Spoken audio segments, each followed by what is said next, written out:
Osama साहब का जो यहाँ पर आना हुआ और ये जन सैलाब ऐसा इतिहास में कभी भी नहीं देखा गया है।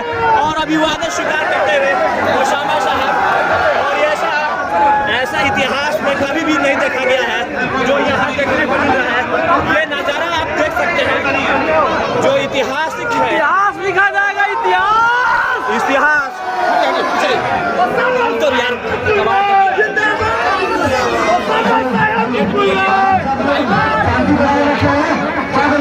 ओसामा साहब इस तरह से, और इतिहास में ऐसा बहुत कम ही देखने को मिला है जिस तरह से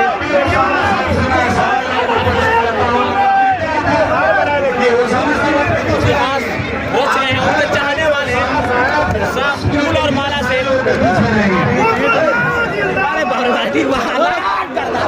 ये देखो ओसामा साहब ऐसा बहुत कम ही देखने को मिलता है। उनके चाहने वाले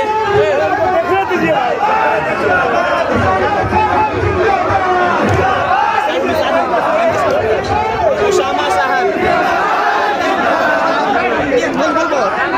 क्या हाल, क्या ऐसा तो जनसैलाब कभी नहीं देखा है, क्या कहेंगे? कहीं नहीं ऐसा जनसैलाब दिखेगा। ये दिल से चुनाव हो रहा है, दल से नहीं। ऐसा तो कभी इतिहास में नहीं देखा जाता है। कहीं नहीं, यहाँ दिल से लोग हैं। चलिए देखो ओसामा साहब जैसे ये